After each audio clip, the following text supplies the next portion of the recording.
Rakesh sir, आपके लिए हमने ट्रेलर देखा है, अब डॉक्यूमेंट्री तो हम पूरी देखेंगे 4 सीरीज की.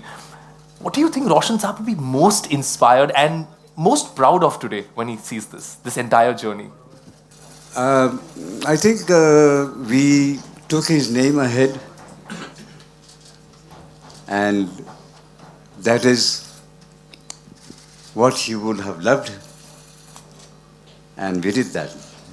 जो legacy आप लोगों ने forward की है और इतनी बेहतरीन तरीके से. I won't say legacy, but I'll say that we were inspired by his work, his contribution to the industry, and we gave our work as a contribution for so many years.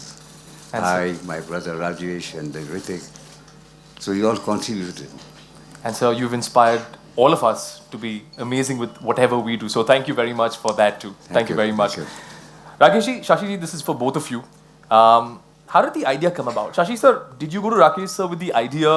And how many years in the making for this master project to come together? दिलचस्प कहानी है कि मैं राकेश जी का एक बहुत अच्छा farm house है खंडाला के अंदर. ये मुझे वहाँ लेके जाते हैं अक्सर, और शाम को हम बैठते हैं तो गाने वाने गाते हैं, सुनते हैं. और अचानक एक दिन मैं कुछ रोशन साहब के 2 गाने मैंने गाए, तो गुडू जी सेड कि अरे यार ये डैडी के गाने बहुत गाता हो तू. मैंने कहा हाँ, मुझे मालूम थोड़ा था कि मैं आपके फादर से आपसे मिलूँगा. मैं तो बचपन से इनके गाने सुन के गाता रहता हूँ. एंड डिस्कशन हैपन कि हमको कुछ करना चाहिए रोशन साहब के लिए. He said he was he died very early unfortunately. He was unsung hero. So I said yes for sure, but we must do something. He said क्या करेंगे भाई? सो आई सेड मैं कोई प्रोग्राम बनाता था, making of a legend on living legends. तो मैंने कहा एक डॉक्यूमेंट्री बनाते हैं रोशन साहब पे. So I think how this is. हाँ देखते हैं कुछ होगा ऐसा कुछ. वो मेरे जहन में वो अटक गई चीज़. और वो 3-4 दिन के बाद फिर मैंने इनके सामने कही कि गुरुजी वो बनानी चाहिए हमको. मैं तो सोच रहा हूँ बना दूँ. तो बोले कहाँ बनेगी, कहाँ जाएगी, क्या कौन लेगा इसको? मैंने कहा मुझे मालूम नहीं है ये, लेकिन बनानी चाहिए हमको. और बहरहाल मैंने उस पर जब काम शुरू किया तो गुड्डू जी को लगा अभी थोड़ा सीरियस है ये, अभी ऐसे ही रात भाई बात कही नहीं थी. तो उन्होंने कहा मुझे एक सुझाव दिया कि शशि डैड के साथ अगर हम लोग भी उसमें बात करें तो मैंने कहा ऑफ कोर्स यू तो आप तो फैमिली हैं तो आप तो होंगे ही होंगे उसमें. लेकिन बातों में ये निकला कि मुझे रियलाइज़ हुआ कि why not this complete arc.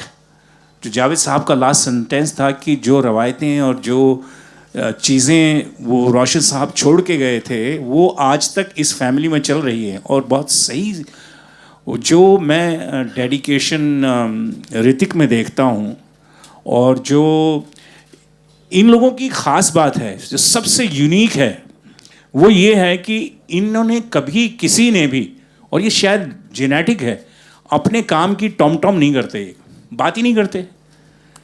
आप अगर डॉक्यूमेंट्री देखेंगे कितने लोगों ने कहा है कि भाई इनका काम इतना साइलेंटली करते हैं. और सेम वॉज विद रोशन साहब. तो ये आर्क जो है ये कंप्लीट ऐसे होती है कि स्टार्ट रोशन साहब से होती है. और आज चूँकि Hrithik is a reigning star actor, so it became very fascinating. So that's how this whole thing came about. और ये कोई ऐसा डॉक्यूमेंट्री जो है वो अनलाइक सिनेमा अपना फिक्शन कुछ बहुत ज़्यादा स्क्रिप्टेड और प्लान नहीं होता है. स्पॉन्टेनिटी बहुत होती है उसमें. As you go into research and talk to people, new things, new dimensions come. There were so many things which I discovered about him, which was unique, which he has spoken and so openly, and it's so candid. That's the best part. It has heart and it's a very candid experience people will have.